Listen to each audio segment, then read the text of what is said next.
So knowing that this present civilization wouldn't be salvageable in its form just based on natural cycles, the liquidation process begins to keep some wealth and extract some resources for the continuity of government. So if you delude yourself and think this whole thing in Europe of shutting down all the smelters and everything metal across the base metals to just shut it down and lock everything in warehouses, if you think that is because of power prices, the power prices are deployed to get all that supply locked in place for delivery, not for your hands, for theirs to reset the new society.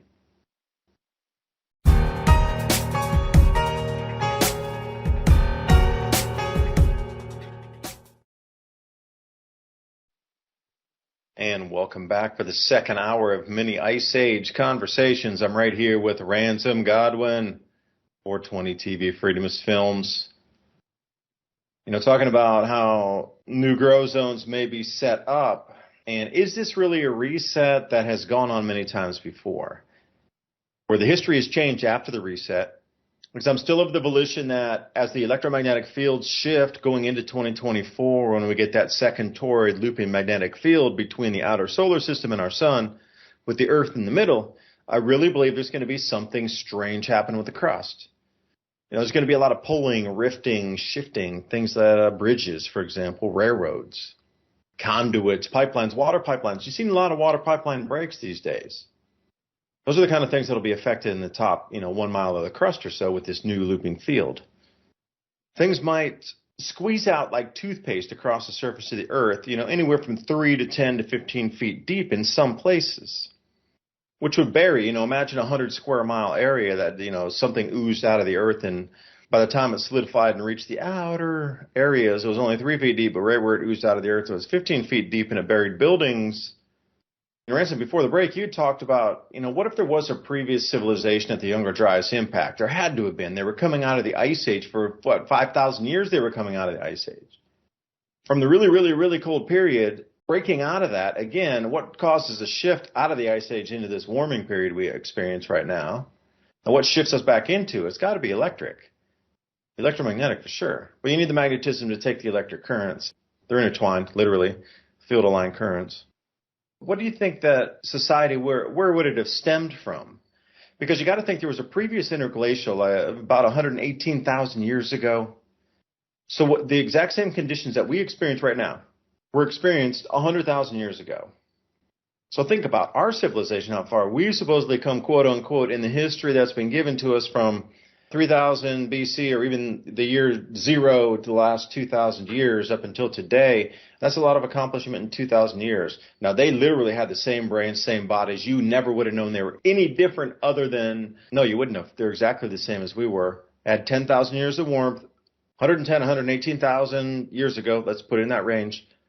If something were to survive that, if something happens now, our civilizations are going to be pockets of people who live through it, and they're going to bring something back up again, some sort of civilization out of the ashes, if you will, as the Earth slips back into an ice age again.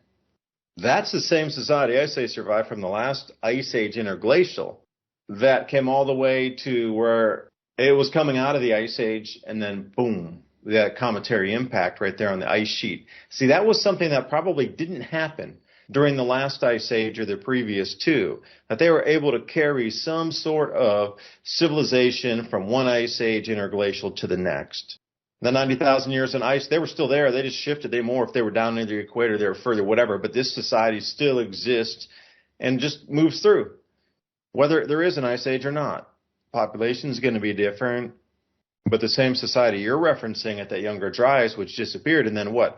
How did they disappear all their history artifacts and megaliths? I think in our modern society, a megalith would be an under-highway support structure, like one of those gigantic concrete things that's holding up the highways, like an alien highway in California or something. If those were to collapse down and 12,000 years later, you would find those. And what do you think, Ransom? What would they really find from our civilization? We talked about this before, but could the history be erased so cleanly? A global liquefaction event like we're going to see here coming up 2024-25 with magnetic field alignments. Could you erase the entire history of humanity in less than 400 years and reset it every single time? I mean, is that even possible in 400 years and put a whole new history and leave some of the stuff that fits the narrative just in place to be found? Or have your bought and paid for archaeologists find it and then put out what they were told to put out in their timelines? Compared to what you're finding, which is way different. The cycles keep getting smaller every time they reset. So something like 12,000 years, 5,000 years, 2,000 years. But each time they seem, like you said, they can't wipe it totally clean. Now, something happened, I'm saying 12,000 years ago, where they had advanced technology that seems to be a little bit further than what we're allowed to have right now. But let's put that aside for a minute and talk about how long would it really take to erase a society. And when we left off on the break, you were talking about not only the colonization of North Africa and, different places by Europeaners, but it was going back and forth for several thousand years. So this has been happening, and human beings won't face the fact that the way that the earth works and the amount of changes that it goes through in cycles, that human beings cannot survive on earth by staying stationary. Throughout all of history, there's been human migration that's had to move because of climate change, because of droughts, because of whatever, famine, etc. But now you come into a time where it's more engineered, and this is the kind of circles back to when they're resetting this time. It's got an agenda that's different than the last several times. And this goes off into some pretty sinister things, because you think about when the population in 20 years is different, most of those people do not own deeds or hold land because they're not from those countries. So unless they bought it recently, they probably have a mortgage or a deal with the bank or whatever. And that's the one thing that's going to remain in Europe is the central banks.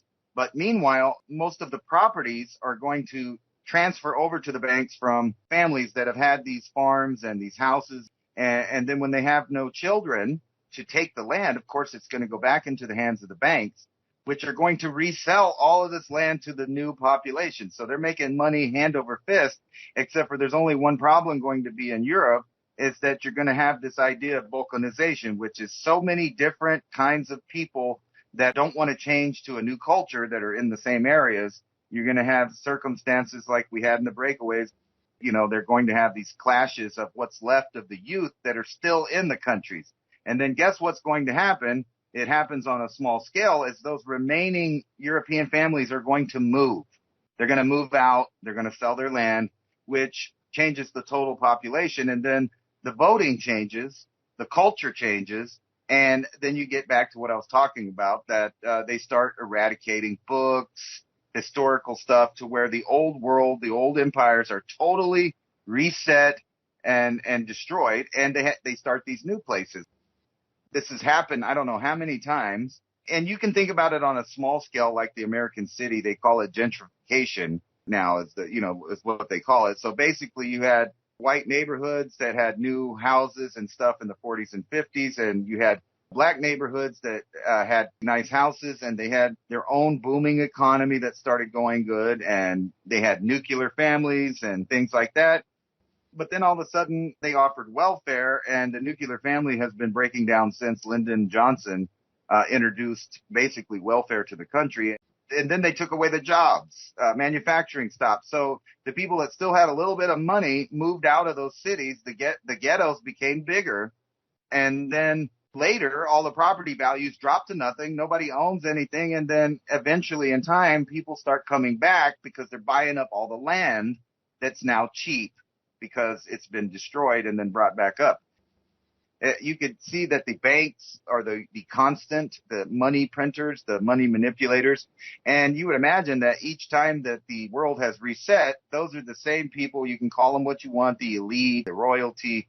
It's the people who have the gold, because contrary to popular belief, I know there's a golden rule that comes out of the Bible to treat others how you would like to be treated. The real golden rule that runs this world is he who has the gold makes the rules.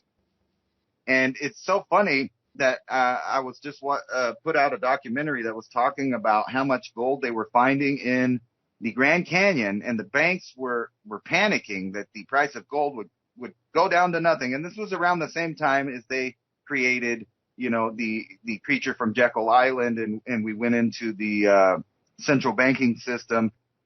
Now, the gold market might have quit, but you know what's funny is there's a new phenomenon. I don't know if you saw that, but up in Iceland, one of the volcanoes there just spewed out pure gold, which is like a never seen before phenomenon.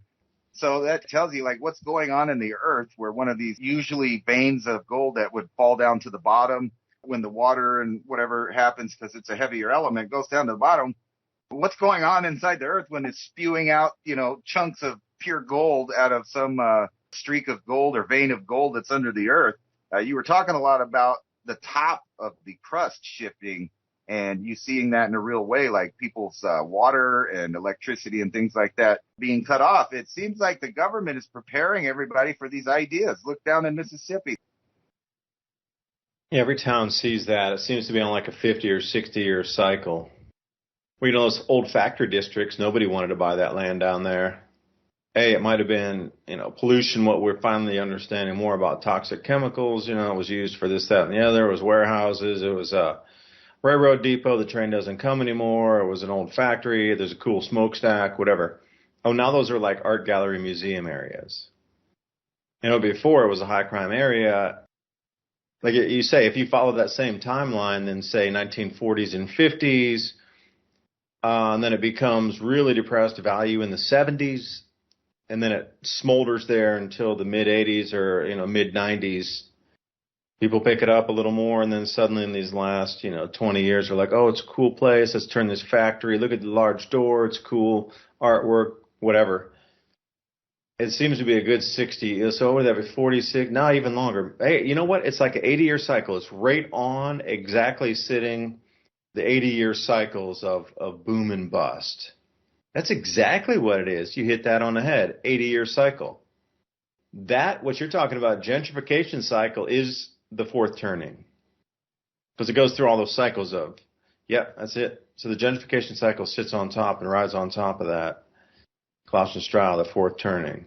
So then you have to ask yourself, what other cycles are within that? Are there larger cycles of 400 years? So 5 of these turnings, or 5 reemergences of what was poor areas turn into gentrified areas, back and forth, where, because right now we're going to be dropping off the economy. So these areas around what we're seeing now is going to drop off into dismal, people are going to move out. You couldn't pay to stay there. You wouldn't. So these areas are going to go into that decay stage right now, but think about somebody in 40 or 50 years from now will start picking those up. We'll remember it as the crash, areas abandoned, because what we consider now factory zones are put where they're not in the same downtown area where the factory zones were 100 years ago, 150 years ago, right along the river. Our new factory zones are way out in the country. So imagine in 60 years from now, they'll be like, whoa, it's way out in the sort of suburby in the country. Oh, there's a factory. It's a new art gallery. But it'll be more out into the suburbs in a country setting versus right downtown. It'll shift a little. But the same metrics will be employed through the media to get you to go there, spend your money there. One thing way back when you were talking, when you started talking about Pakistan and the floods back in the beginning of the first hour, I've been looking at the satellite photos of the before and the after on the size of the flooding in Pakistan. It's massive. It truly is massive, unbelievably massive. But when you look at a wider view of what's reflooding, there were incredibly vast drainage deltas from an entire continent coming out of there. It's been dry for, 4,000 years going on, the last 1,000 years for sure, completely dry. That's Harappa Valley. That was a cradle of civilization 6,000 years ago. So back then, it was milk and honey forests, plains full of game, abundant fresh water, flowing everywhere. Has to be the perfect climate for a cradle of civilization, because then they have the free time because all their basic needs for food and shelter are met, so then they can go contemplate. Cradle of civilization, so is Mesopotamia. And now it's a desert. But when you look at these satellite photos where the water is refilling, you can actually see the contours of it flowing out through like a massive delta. Okavango Delta. Forget the Kalahari canals and that sort of thing that lead into the Okavango Delta. That would never have been a previous civilization that set out equally spaced 75 foot apart canals that harvest the water from the Okavango Delta and flow out and allow you to natural agriculture from the drainage of the Okavango Delta. You would never have that ability of a society, say 6,000. Oh, wait a minute. That's exactly when those were supposedly built. So how much of this history has disappeared? We're watching this place reliquefy. That's the new pattern that's shifting over there. You should have seen the floods in Iran last year and the year before. They had areas that turn into inland seas. But today we would know as like estuaries leading out into the sea. So what we're seeing is a full continental shift happening in real time right now with cloud cells, jet streams, and new cloud building layers shifting along with the magnetic field changes, allowing all of this to move into different places. Where it's moving to and its final extent of movement has already been mapped out. So whoever's controlling this show already understands exactly where it's going to move to, how far we are into the movement. Is it another 3 degrees north latitude that it moves? Is it another 10 degrees, another 16 degrees, another 32 degrees? Who knows? But it's going to eventually get to that maximum movement point. And somebody, I guarantee you, somebody already knows exactly the latitude band that it will cease moving forward. And they've already mapped this out through, I'm going to say, millions of years, if not hundreds of thousands on the low end. These same societies have been here and ridden out all these ice ages in the interglacials. Some societies rebuild from the last interglacial, bring through, and just is starting to come out like Ransom was speaking about what got wiped out, what civilization at the Younger Dryas impact on the ice sheet. But 5,000 years prior to that, they were coming out of an ice age, and 5,000 years into the warming, before that unusual event of a comet hitting the ice sheet in Canada, which creates the Carolina Bays. And they always have, if you look at the Carolina Bays, all those impactors are in the exact same angle and degree of latitude. They never could find the impactors. It was ice. It hit and then it melted. These same societies are still here, because if things would have gotten completely wiped out at the Younger Dryas boundary era of an ice sheet cometary impact, we wouldn't be here with 8 billion people. So you got to think, if we went from a cometary impact 12,500 years ago, this is like global temperatures dropped 20 degrees Fahrenheit and stayed that way. The cloud layer enveloped the planet, but it finally dissipated. They said humanity got squeezed down to 10 million what we consider breeding pairs. 10 million couples that could have children were the only thing left after that cometary impact. But here we are today, 8 billion people. So you got to think in interglacials, 90,000 years. 8 of those cycles could be wiped all the way back to like 5 million breeding pairs and then back up again, back down, back up, back down. It's a heartbeat, a breath. So it doesn't matter if you go from 8 billion down to even 20, 30, 100 million. It doesn't matter.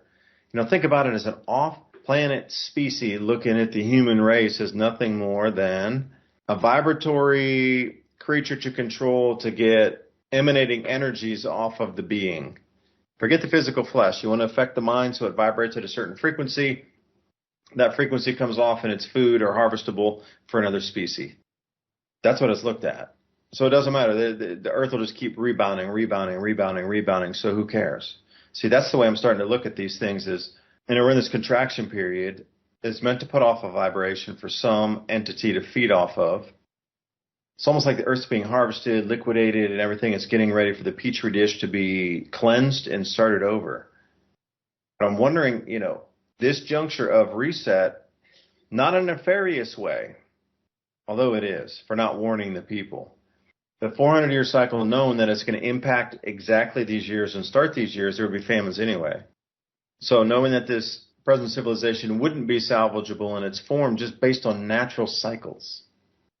The liquidation process begins to keep some wealth and extract some resources for the continuity of government. So if you delude yourself and think this whole thing in Europe of shutting down all the smelters and everything metal across the base metals to just shut it down and lock everything in warehouses, if you think that is because of power prices, the power prices are deployed to get all that supply locked in place for delivery, not for your hands, for theirs to reset the new society. And you could play this game again and again and again every 400 years. Because even some of the older stories, you look at the Dutch East Indias Company. It's very much like Amazon. You know, if there were other devices for power or movement or capturing winds in a vortice form, you could make things move and spin faster. So perhaps the trade that we consider was 4 months really wasn't 4 months, and that was a story given to us. But you got to think about the same exact things are in play, whether they're super slow by going from ship 4 months over across from California to, I don't know, China back in the day. Slow boat to China literally comes from that 4-month journey to go across the Pacific. Or from the British Isles over to the America, which used to take a month. Then there was the trade. Then there, it's very much the same thing, all the global trade. But at that point of collapse, and you look across the world, or let's say 1600s, what do we really know about the world? We know that the same kings, queens that we're talking about today that just shifted the queen to the king is back in power again. Things are destroyed, antiquity removed. Like you think about a full collapse, who's going to be going back to the desert to see the Buddha ruins that the ISIS crew blew up in Afghanistan? The 3 largest standing Buddhas had that carved into solid rock. There was a central Buddha, and they were carved out of solid rock, straight in. And on the pilgrimage, people come in and worship there. 2,000 prior, 2,500 years ago. So after this collapse here, it's going to be a big one, and it's going to take society back down. Now, see, this is the misnomer. Is it going to take it back down on a regular 400-year cycle reset, which we think was a total collapse since the Roman Empire, or is this just like a regular one and it's just a regular reset? Based on magnetic field changes in the whole cycle of the 400-year cycle. So boom, we collapse. Okay. It's going to take 100 years or so for things to smooth out. And then what you remember, moving forward with the thing of travel to start again, it'll take 100+ years. But there will be explorers at that time finding ruins buried in sand. But is it really 4,000 years ago that these ruins are buried in sand and these blown up, what were carved out of solid rock Buddhas? Oh, they were 3,000 years ago here. Who writes the history? Because you got to think about it. This thing going through, the economy resets. Okay. Maybe there's nobody that explores for 250 years from this point. When they get there 250 years from now, after things been sandblasted and no human intervention, that thing might even be covered by forest with the new weather patterns coming in. It might even have grass on what would be considered pyramid hills or tombs or whatnot. It might actually look like grassy knolls when you're walking over burial sites and like different man-made structures. Who knows? Oh, you found one. Oh, great. That's 300 years in the future. Because think about the ancient Egyptian explorers. When do we start to really hear about Egypt? Oh, Napoleon. So if we're using the 1600s date of going back 400 years to the last grand solar minimum, we really start to hear about Egypt as a place of historical. That all came from that French dude traveling around. Perfect timing. It's about 200 years. That's about 200 years, isn't it? Think about Napoleon when he went up and then they started digging around the Sphinx. That was 1800s. But that was 200 to 250 years from the 1600s. So if the same thing were to collapse, could history be hidden enough with new excuses given?